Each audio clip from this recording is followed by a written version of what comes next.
Okay, so continuing further with the next examples or next standard signals, we have x of n equals to a raised to n u of n. Okay, so whenever they give us u of n unit step signal, this is just for us to understand that the limits are going to change. The general formula is varying from minus infinity to plus infinity. So with u of n, it will start from 0 to infinity. The given x of n is a raised to n, so you will substitute that into e raised to minus j omega n. Since n is common to both, I can club these two terms, a into e raised to minus j omega, the whole raised to n. Now again, n is varying from 0 to infinity. Always when such kind of terms appear from 0 to infinity, so this is again an expression of a infinite sum of infinite terms in GP. So again, if you expand this, you have n as 0, you will get 1. Then you have a into e raised to minus j omega plus a square into e raised to minus j2 omega, so on and so forth. So again, the first term is 1, and if you see, the common ratio is going to be a into e raised to minus j omega. Okay, so it's 1 upon 1 minus a into e raised to minus j omega, and here we have considered that mod a is less than 1, because this is the condition when you are considering it for GP, right? So this is how you find out for any a raised to n u of n, it will be 1 upon 1 minus a into e raised to minus j omega. So for example, if you have a as half, so you will simply have 1 upon 1 minus half into e raised to minus j omega. Now let's take another example whereby x of n is equal to minus of a raised to n u of minus n minus 1. Okay, so we'll first write the standard definition of the discrete time Fourier transform: minus infinity to plus infinity x of n into e raised to minus j omega n. Now since here we have u of minus n minus 1, since if we plot this particular signal, we'll understand that this particular signal is ranging from minus infinity to minus infinity to minus 1. Okay, so when you plot the signal, you will come to know that the series will exist from minus infinity to minus 1. So just rewrite it properly. So it is minus infinity to minus 1 minus of e raised to n e raised to minus j omega n. Now if I want to flip the limit and if I want to take it as positive, then I will change the sign of n in these terms. Okay, so instead of minus infinity to minus 1, if I write it as 1 to infinity, I will write n as minus n, and over here also n will turn out to be minus n, because I have to take care of this negative sign.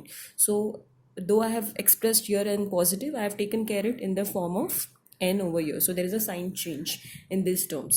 So this will become plus e raised to j omega n. So again, I have clubbed the terms. I have taken this minus outside and I have clubbed the terms a e raised to inverse e raised to j omega, the whole raised to n. Now I have expanded this term. Now this is not like a GP. Now for the GP, you see that it starts from 0 to infinity, so you can directly write it in this form. Here we can express it in the form of GP, but later. So I've just expanded the term. Now what I will do, I'll take this term to be common outside. Okay, so I am going to take a inverse e raised to j omega out. So what will happen? I'll see that I get, if I take this term common, so I'll be left with 1 plus a inverse e raised to j omega plus a inverse e raised to j omega square, and so on and so forth. It was ranging till infinity.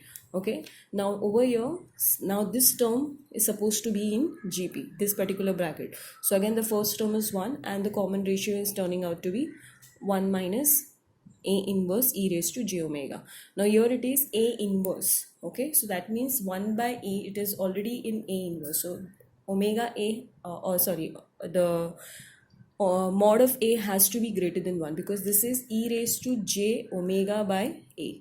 This is my common ratio. So in that case, if 1 by a has to be less than 1, that means a has to be greater than 1. Okay, so the common ratio, if this has to be less than 1, okay, so 1 by a has to be less than 1, since this mod is going to be 1 only. So what do you get? You get mod a to be greater than 1. Okay, so once you get that, you just simplify this term. Okay, simplify. When you simplify it, you will get this as, you can express this as 1 by a, and this will be e raised to j omega. So if you try to take this, give this terms to both of this denominator, okay, so you will be left, okay, so you can take this term in the denominator and give it to both. So you will be left with only a e raised to minus j omega minus 1. Okay, so just take this term in the denominator. Okay, so this is how you get. So minus sign, if you want, you can take it towards this sign. So it is 1 upon 1 minus a e raised to minus j omega for mod a greater than 1. Okay, so again, this is a very important formula which we have to remember, that Fourier transform of a raised to n u of minus n minus 1 is 1 upon a e raised to minus j omega for omega greater than 1. The previous one which we have derived, okay, that formula was also the same, but here it was mod a less than 1 and it was simply u of n. Okay, so you can see that the Fourier transform for both of the signals are the same, except that the mod of a is greater than 1 over here. Okay, so when you are having given this range, you need to consider this greater than 1. Next example is x of n is equals to a raised to mod of n, and they have given us mod a is less than 1. Now since they have given us mod of n, this will be splitted in our limits from minus infinity to plus infinity.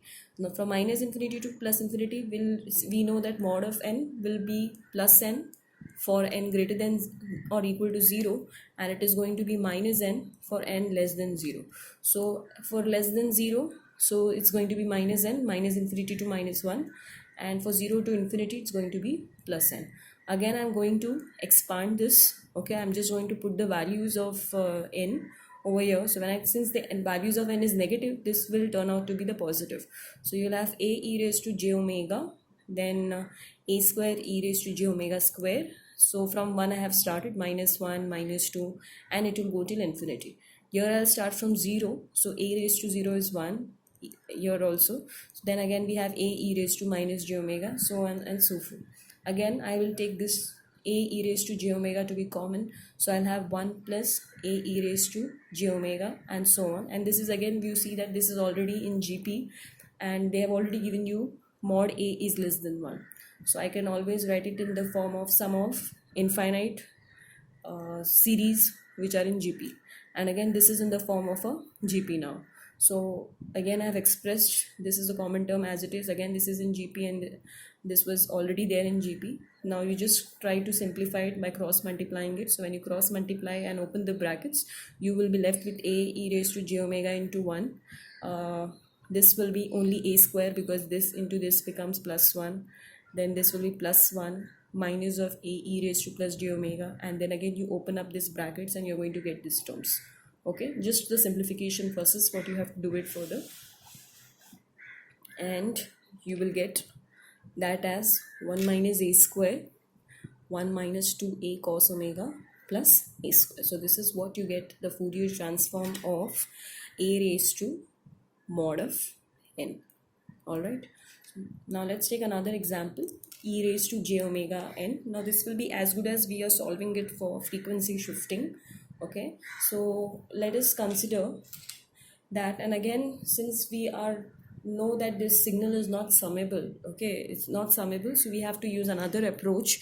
We know that x of e raised to j omega can be written as 2 pi delta omega minus omega naught if this is ranging less than or equal to pi. Mod of omega and mod of omega naught is less than or equal to pi. Okay, so this is what is the formula for x of e raised to j omega equals to, so by inverse Fourier transform, so we have considered this. Okay, so by inverse Fourier transform, discrete-time Fourier transform, we have taken the range from minus pi to pi, since I have considered here as less than pi, and the formula is x e raised to j omega and e raised to j omega n plus, because we are taking inverse Fourier transform. Now in place of x of e raised to j omega, I am going to consider 2 pi into delta omega minus omega naught, and I know now that this signal will only exist when the delta omega value becomes omega naught. Okay, so when omega turns out to be omega naught, then only it will exist. This 2 pi and 2 pi will get cancelled out. So when you substitute omega equals to omega naught, you will be left with only e raised to j omega naught n. So this is the value what you have got for x of n. Now x of n was nothing but it was inverse Fourier transform of x of e raised to j omega, and inverse Fourier transform, when it goes over this side, this becomes direct Fourier transform, and x of e raised to j omega we had considered as 2 pi into delta omega minus omega naught. Okay, so in this way we have derived that Fourier transform of e raised to j omega naught n is equal to 2 pi into delta omega minus omega naught. Okay, when the signal is multiplied with e raised to j omega n, then it becomes frequency shifting. Okay, then the omega of the signal gets shifted by omega naught. Okay, if it is plus, it will become minus omega naught, and if it is minus, it becomes plus omega naught. That is the frequency shifting property of the signal. However, this is just the Fourier transform of e raised to j omega naught n.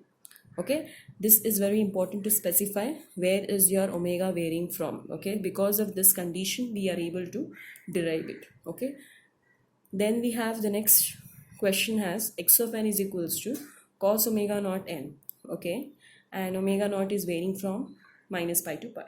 So again I'll express cos as in terms of exponential, that is half e raised to j omega naught n plus e raised to minus j omega naught n. Now just now we have derived it. E raised to j omega naught n is 2 pi into delta omega minus omega naught. Okay, and for e raised to minus j it will be 2 pi of delta omega minus, it will be omega plus omega naught. Okay, it should be omega plus omega naught. When I put here e raised to plus j omega naught n, so you have 2 pi into delta omega minus omega naught, and for e raised to minus j omega naught n, it should be 2 pi into delta omega plus. Please make a note of this, that this is plus. Okay, omega plus omega naught.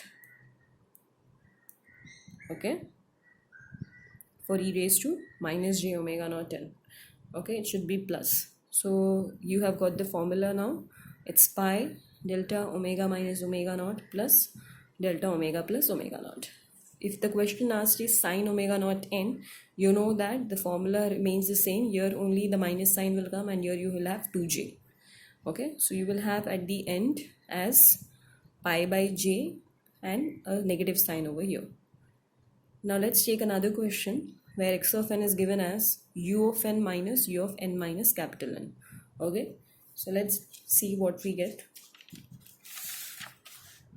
So when you are subtracting, okay, u of n minus of u of n minus of capital N, okay, let's consider an example of u of n minus of u of n minus 6. Okay, so accordingly for this kind of sequence, we know that the sequence will only start from 0. Okay, the samples will start from 0 and it will exist here only till 3, 4 and 5.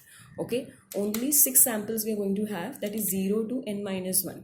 Okay, since you know that when you just plot this signal and try to get the result of this signal, so you will see that the signals will only exist for these values of n.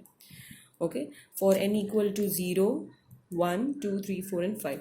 So when I am talking u of n minus u of n minus capital N, that means the sequence will exist only till n minus 1. Okay, this is an important conclusion which you should know, because we have taken the definition from minus infinity to plus infinity, but since we have a unit step signal given to us, u of n minus of u of n minus capital N, where capital N can take any values like 5, 6, 7, anything.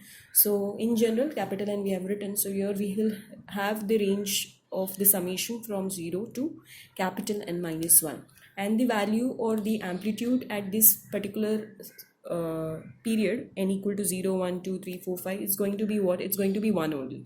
So you can say that x of n is given in the form of 1, 1, 1, 1 and so on, from starting from 0, and it will go till n minus 1. So the magnitude of the signals of the sequence is going to be 1 only. So the magnitude is 1 into e raised to minus j omega n. So this is just the formula. So this was something important for you to understand how we have got it, 0 to n minus 1. Now this is not the summation of infinite terms. This is a summation of finite terms. There are two types of sequences when we have summation of infinite series and finite series. So when we have infinite series, we know that the summation is given by just a upon 1 minus r. Okay, this is when we have the summation Sn equals to when you have infinite, n is equal to infinite, when we have an infinite terms over here. However, here we see that this isn't, again, this will be in GP if you start plotting it or if you express it, but this is a finite term, n minus 1. So the formula for some of the finite terms in GP is given by 1 minus a raised to n plus 1 upon 1 minus a. Okay, so same way your it's actually, this a is basically a raised to n. Okay, so here we have e raised to minus j omega. So basically this is your common ratio. I have written it here, don't confuse it with the first term. So this is basically 1 minus r raised to n plus 1 upon 1 minus r. Okay, so here instead of n we have n minus 1 because our summation is from n minus 1 and plus 1, and instead of a, or common ratio is nothing but e raised to minus j omega. So once you substitute this will get cancelled out. So after taking e raised to minus j omega n by 2 as common, I've taken common e raised to minus j omega n by 2. I'll be left with e raised to plus j omega n by 2 minus of e raised to minus j omega n by 2, and similarly I've taken common e raised to minus j omega t outside. So you can see that this signals can be expressed in the form of sign. Since there is a negative sign over here, you can divide by 2j on both the numerator and the denominator. So you will be left with sine omega n by 2, and here you will have sine omega by 2. Here you can take the term in the numerator. Since this is minus j omega by 2, it will become plus, and when you take the minus again common, so you will be left with n minus 1 by 2. So this is just the simplification part what we have done here. So final answer will be e raised to minus j omega n minus 1 by 2 sine of omega n by 2 upon sine omega by 2. So this was just the normal example or a problem. So finally we can conclude with some discrete time Fourier transform pairs. First of all, the definition, which is x of e raised to j omega is equal to summation n goes from minus infinity to plus infinity, x of n into e raised to minus j omega n, and these are some standard pairs. Delta n Fourier transform is 1. Unit step, it is pi delta omega plus 1 upon 1 minus e raised to j omega. A raised to n is 1 upon 1 minus a e raised to minus j omega, but the condition is mod a less than 1. See, such conditions are very important when you are writing the solution. And minus of a raised to n u of minus n minus 1, the answer is the same, but you have mod of a greater than 1. Then we have derived it for a raised to mod of n. This, even if you don't remember, it's okay, you can derive it, but these 3-4 are very important. Then again, Fourier transform of 1, which we had used before also, but I have not derived. You can derive it looking at the continuous time. So it is 2 pi into delta omega. This we have derived it. It is pi into delta omega minus omega naught plus delta omega plus omega naught. And for sine, it's going to be pi by j, or into delta omega minus omega naught minus of delta omega plus omega naught. Okay, it's pi by j, and this is just, so now we have derived it. You can also derive it for a rectangular pulse, which is sine of n plus half omega upon sine omega by 2. So moreover, you can make use of your continuous time Fourier transform to get an idea to derive for any other standard signals or any other signal apart from this if it is given. Most important thing is for you to remember delta n, u of n, a raised to n, the negative part, the 1, cos, sine. The rest you can actually derive it for like a normal question. I hope you have understood the problems which is taken so far. We'll be continuing with some of the properties in the next session. Thank you.